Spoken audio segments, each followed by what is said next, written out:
The stars are right, and that means it's time for another episode of The Whisper in Darkness. I'm your host, the man from Lang. Thank you very much for joining me today. On this episode, we are reviewing the rogue cards in the Innsmouth Conspiracy, the 6th deluxe expansion for the Arkham Horror LCG.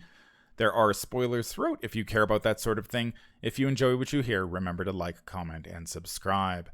Before we get started, I'd like to thank the patrons of this channel for their tremendous support. The Arkham Horror LCG community is amazing, and these people have gone above and beyond to bring you content like these player card reviews.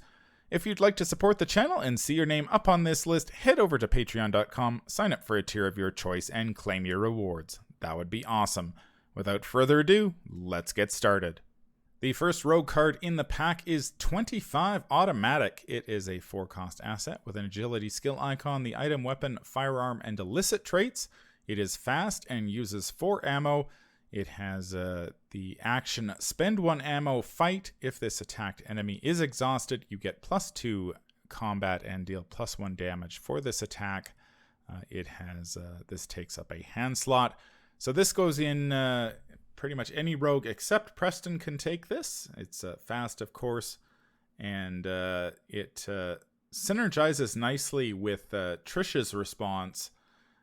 Because she does get that, she can investigate and get the auto evade on it, and the illicit trait here is good for fence level 1, because this would be you can reduce its cost by a little bit.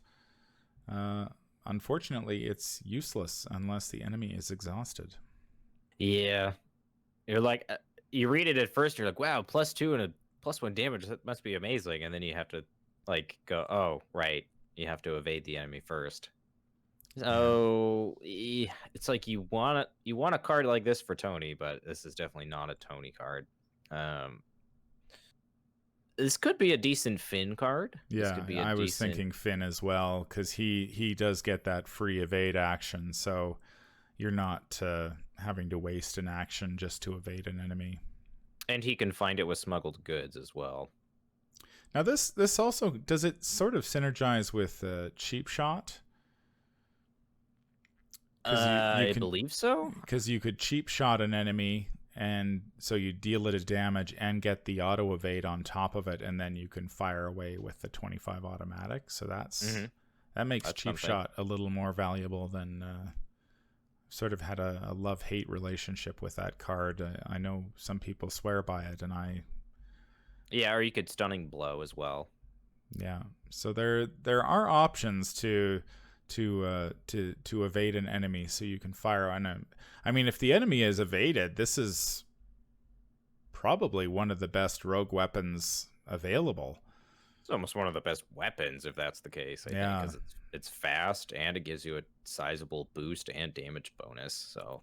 Yeah, so if you can work around the whole evade part with investigators like Trish or Finn, then this thing is pretty good. I think I would give it a +1 in those decks, unless if you're not playing any sort of evasion tech, then this one this one's value drops significantly. Yeah, you definitely have to plan your enemy management around it, but I think it's pretty worth the hoop that you have to jump through. Yeah, I think if it didn't have fast, it would be a little more concerning, because then you'd have to spend an action to play it. Whereas with the way it is now, and that it has an agility icon, you can at least hold it until you need it and then play it and shoot. Yeah. Yeah, fast is really, really nice on this thing. It could also be decent in Dexter as well. Yeah, he can bounce assets, correct? Mm-hmm.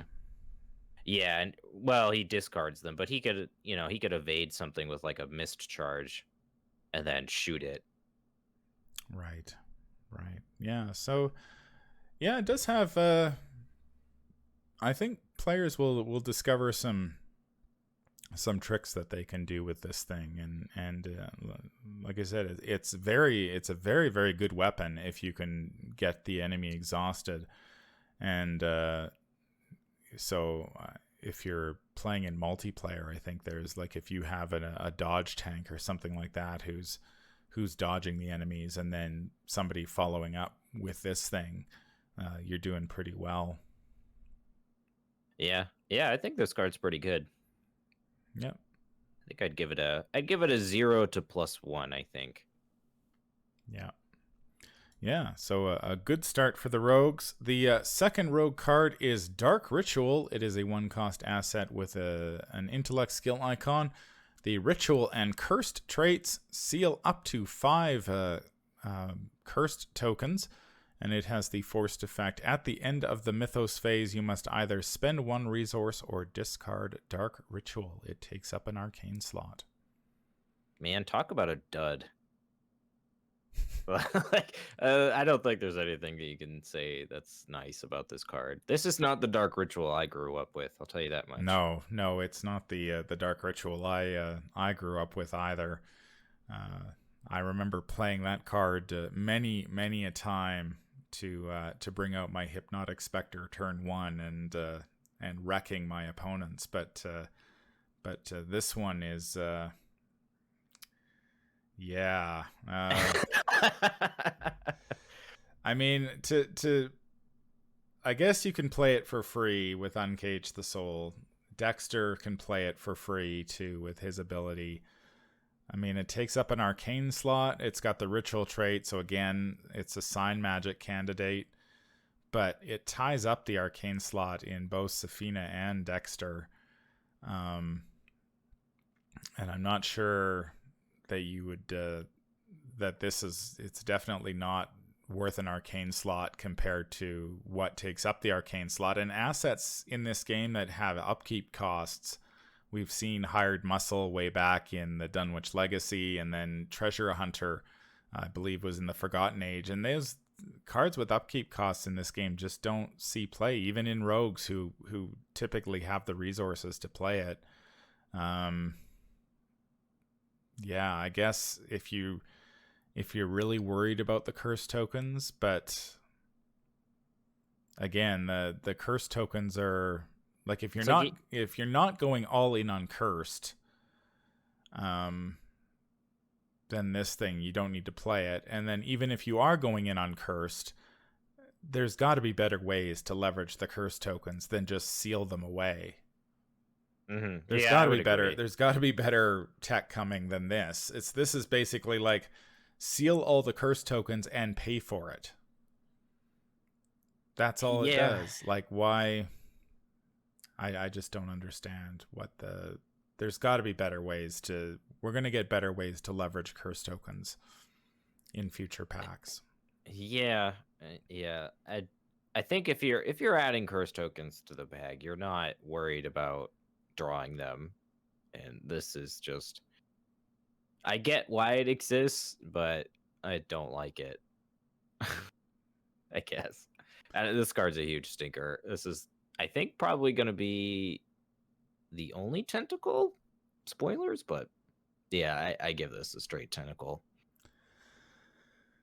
Yeah, I think you've talked me into it. I think this one's a tentacle. I just don't, between it basically doing nothing but costing you resources, I'm convinced there'll be better ways of leveraging curse tokens down the road that you're going to want to seal them or spend them doing other things than just tucking them away because you're afraid you're going to be failing skill tests with them. And the fact that it takes up an arcane slot, which I'm not wasting my arcane slots on this, adds up to a big fat tentacle for this one. The third rogue card in the pack is Obfuscation.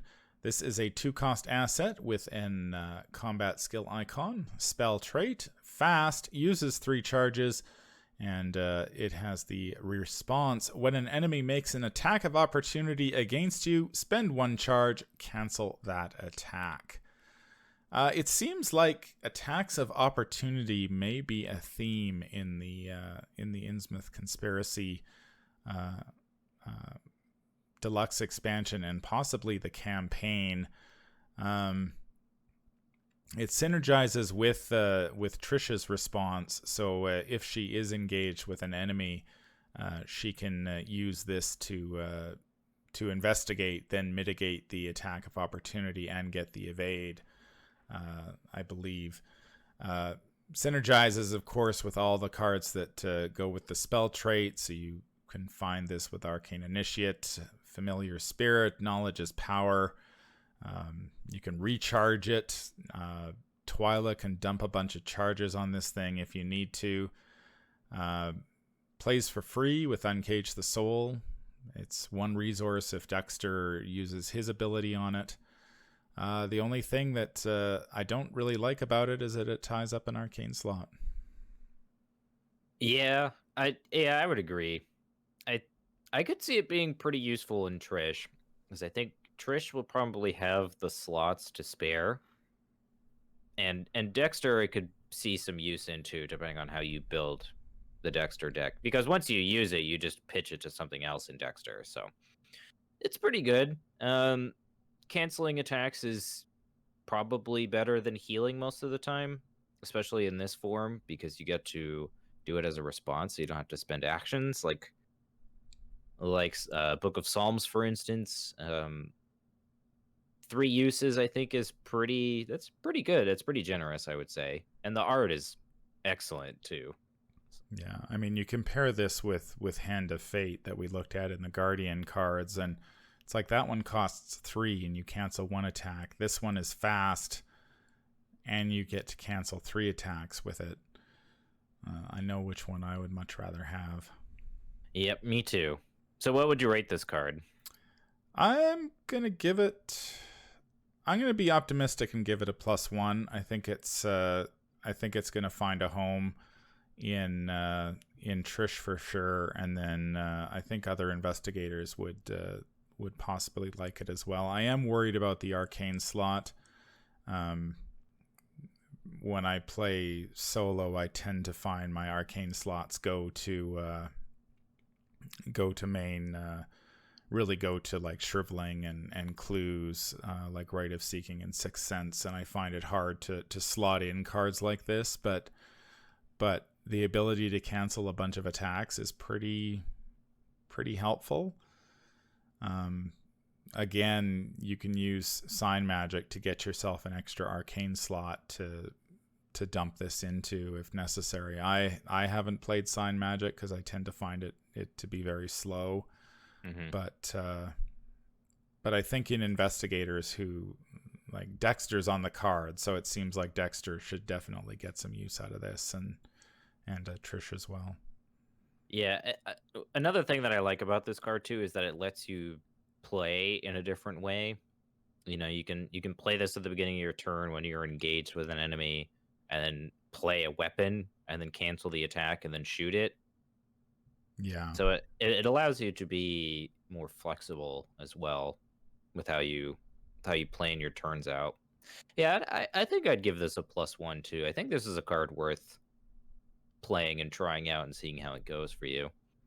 Yeah, I mean, Akachi and Marie can use this as well. It gets an extra charge with Akachi, mm-hmm. and you know, having that, I agree with you. Having that ability to have a little bit more flexibility to start off your turn with this, drop it as a fast as fast during a player window, and then, you know, even if you, and it doesn't exhaust either, so you can basically like drop this, and like if you're running for the door in a scenario where you just need to get out, like, mm-hmm. you're getting, like with Akachi, you get four actions without taking an attack of opportunity. So if you're playing something like the Doom of Estley is like immediately comes to mind, where you're just trying to get out and you don't want to take attacks, you could even have multiple enemies on you, mm-hmm. and just spend. Yeah, this is, I definitely like this card. Yeah, I think this card doesn't require a lot for it to be good. Yeah, I think if it wasn't fast, or it didn't, like, it exhausted or something like that, it would be much worse. But the way it is printed is pretty good. And Yeah. who knows, with all those deep ones lurking in Innsmouth, we'll have to see how that because it from what we've seen, a lot of the maps look really quite large, and so being able to move around is going to be key. And so I wouldn't be surprised if investigators are taking more attacks of opportunity and need to some way to mitigate them. Mm-hmm. It's also good against swarming too. Like you said, since it doesn't exhaust, you can cancel multiple enemies at the same time. Yeah. So for pretty sure. good. Yeah, very good card. The final card was spoiled way back in, was it March when they unveiled the Innsmouth Conspiracy Deluxe expansion? This is Faustian Bargain. It is an event. Willpower and intellect skill icons, packed and cursed. As an additional cost to play Faustian Bargain, add 2 curse tokens to the Chaos Bag. Investigators at your location gain a total of 5 resources distributed as you wish. Wow. Yeah, talk about a home run card. It's like they've been trying to bury emergency cash for the past in the past couple releases, between the all those events in the investigator starter decks that give you resources for just doing what you do best, whether that's fighting, investigating, or evading. And then this thing, man, just it's why? so good. So speaking of other investigators that could pull off a curse deck, I think Mandy could do it if she went into Rogue, and you could play Faustian Bargain and Deep Knowledge, and you'd have all the cards and resources. Yeah. So there isn't much to say about this card. It's so strong. Yeah. Yeah, the only thing that I could think bad about this card is that I'd gladly trade 2 curse tokens for 5 resources. The only thing I don't think it works with is the succeed by X mechanic. True, because those if you're trying to succeed by 2 or whatnot, pulling curse tokens is not something you want to be doing. But yeah, that's a pretty unless you're playing that particular deck, then I don't see any reason you wouldn't want to play this card. Mm-hmm. Yeah, it doesn't have a very unique ability, so there isn't really much to say about it. It's just powerful. It just gives you a bunch of resources. Yeah, exactly. And it is one of the few ways that we have seen in this box that adds curse tokens. So I guess this is the big difference between something like this that adds 2 curse tokens for an action versus something like the Book of Psalms, which you get to heal 1 damage or 1 horror and add 2 bless tokens. Like, this just seems so much better. Mm-hmm. I just don't like the disparity between the 2 cards is so big that you do get to use Book of Psalms more than once, but I mean, why? Like 5 resources. It also costs resources and takes several actions. Yeah, I think I get what they're doing with the design, right? Like you're making a deal with the devil, so to speak, but the deal's too good to pass up in this case. Yeah, definitely. That is going to do it for the rogue cards in the Innsmouth Conspiracy. Rogues do pretty well. They do have the 1 stinker in Dark Ritual. Not a fan of that card in any way, shape, or form. But the 25 automatic, Obfuscation, and Faustian Bargain are all very solid. We didn't even give a rating for Faustian Bargain, but I think it's an Elder Sign. Easily, without much question.